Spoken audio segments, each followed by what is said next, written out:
Okay, so my model, I've got a 2018 Camry XSE with just the bass Intune audio.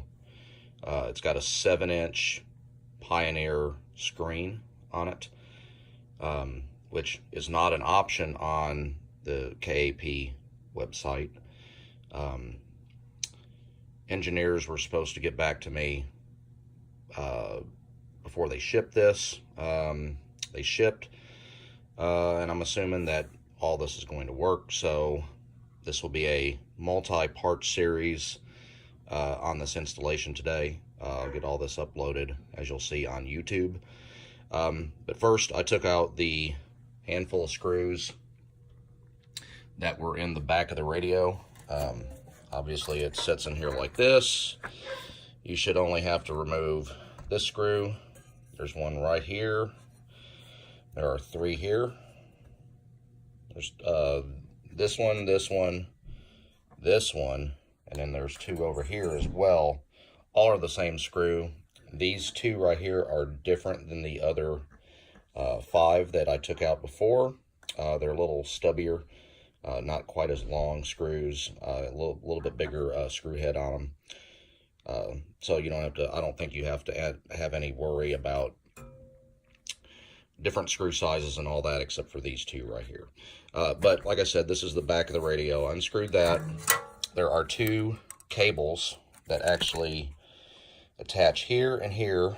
That's these 2 here. You just unclip those. There's like a little door that clips the ribbon cable in there. You just pop that up on both of these and the cable slides out. The package contents, it looks like, comes with numerous little packages of things in here. You've got a wiring harness. Looks a lot more intimidating than what it is, I'm assuming. Looks like on the instructions themselves that you can get online, a lot of these cables right here, you can splice these into things like backup cameras, and if you wanted to add like a camera on the front of the vehicle, you could do that as well. Since the Camry does come with a factory backup camera, I would assume that you're not going to have to do anything with those other cables on there unless you were wanting to add something secondary. And the same thing with like a front-facing camera that would be on the front end of the vehicle. I do not have that hooked up to my current Camry, but obviously it does have the factory backup camera, and so we'll not be using that. Other package contents, here is the circuit board that, according to the directions, the instructions that are on our website, this is what the display will actually hook up into and such. You've got a cable here that will actually hook up into the module there, and also hook up into this box right here, which is the video interface. There's several different ports on here that we'll be hooking some things up into, including some things from the wiring harness and also from here. There are other things in here, such as, like I said, if you were wanting to add like a secondary screen, like you had some type of video system maybe in the back of the car, such as headrest monitors or something, you can run straight out of that. We'll get more into that here in just a few minutes. Our next module is the actual CarPlay NV17. This is what you will actually hook up your iPhone, or I'm assuming this will also run Android Auto. You'll actually run things out of this. There's your USB port right here to hook up the end of your either your lightning cable or your micro USB and such. HDMI hookup. This will run from the video interface into here, from what I've seen on the instructions. And there's some I believe there's some reset buttons and things like that that we'll have to deal with whenever we have this actually installed. Other cables, we've got microphone. Looks like it just uses just a 3.5 millimeter type of connection right here. May or may not have to use this.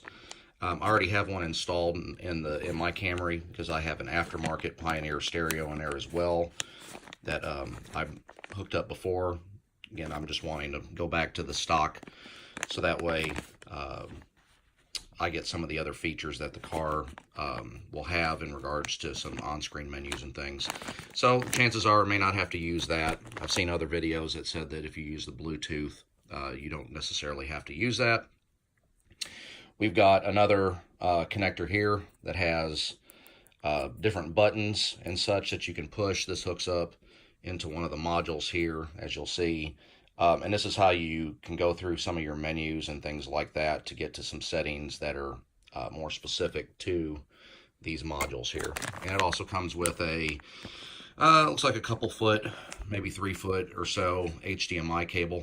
Kind of help you out in regards to giving you some extra cable if you want to run, say, this module right here, maybe in the console that's directly underneath the stereo, so that way you have access to some of the features that are on that. That's what I think that I plan on doing. I'm going to attach this to the back of the radio itself right here and run this little module into that little compartment so that way I can have easy access to that. Got a auxiliary cable right here. Again, I think that if you want some audio and you're not wanting to run Bluetooth, you have to use this. This plugs into the USB factory connector. There's a auxiliary jack next to that, and you got a couple ribbon cables right here that will attach this board right here to your display, and then the back of the stereo itself will go into this as well. Okay, so that's part one in regards to, there's another cable right here. I believe this runs from the CarPlay to this. But for the most part, it looks like it's a pretty straightforward install in regards to things. There's only a couple connectors that you actually have to hook up directly to the stereo itself. Everything else is run through the factory wiring into this right here. Again, you've got all these connectors right here that will run directly from your factory wiring. You don't have to splice anything and things like that. And so that is part one, just the rundown of these components.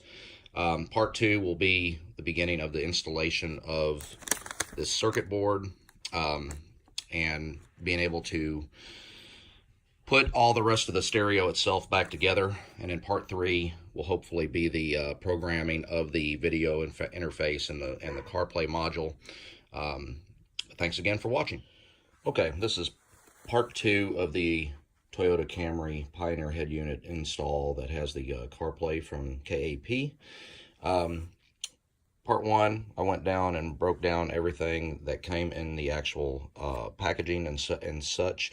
Also went over the removal of this back unit of the stereo.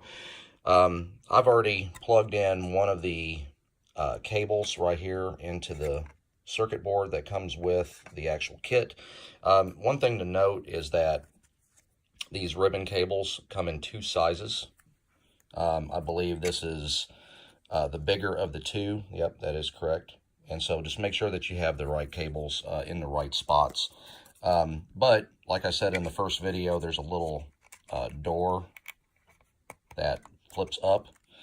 So that way you can put the ribbon cable in, and that's what secures it.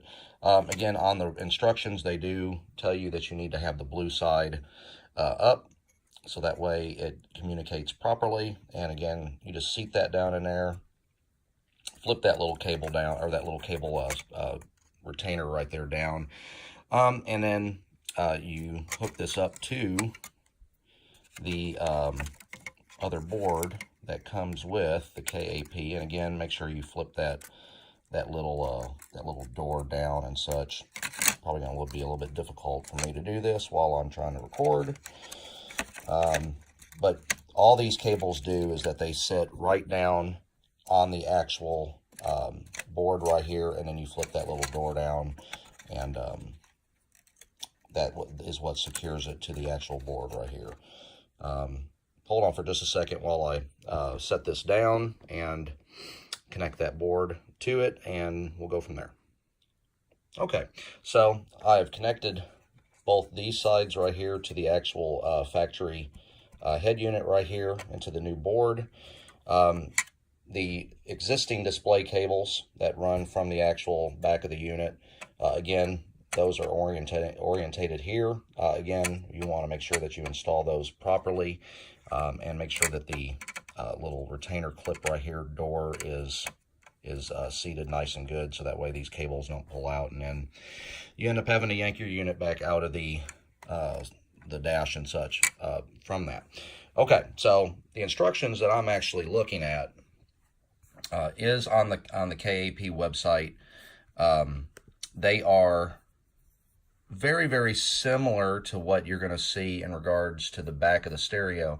Now, there is some things on here, like, for instance, this says that it's the Pioneer 8-inch model, and also, if you take a look underneath Toyota there's the model number of the actual stereo itself. That is not the model number of the 7-inch. Looks like 86140, which is that same number, -06440, which again is not what you have here. And that was what concerned me whenever I first got in contact with KAP about this install and such. So just to note that a little bit. Now, if you go down here and you start doing some of this install on here, again, I'm going to go ahead and go down to the actual install portion of this. There is at the very, very bottom of this document all the cable connections and such. And like I said, this is all on the KAP website. Whenever you look at the actual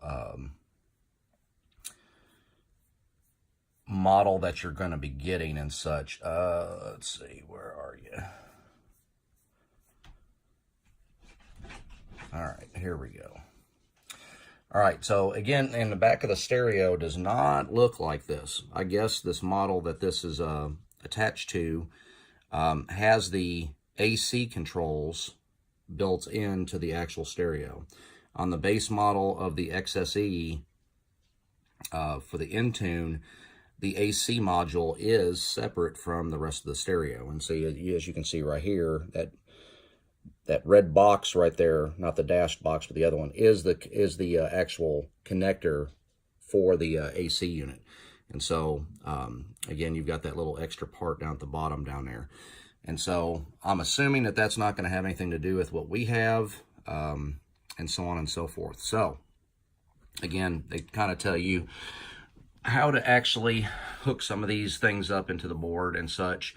Now, again, the back of the stereo on this model does not have this little hole right here to be able to thread the LVDS cable into it to plug into the back of this module right here.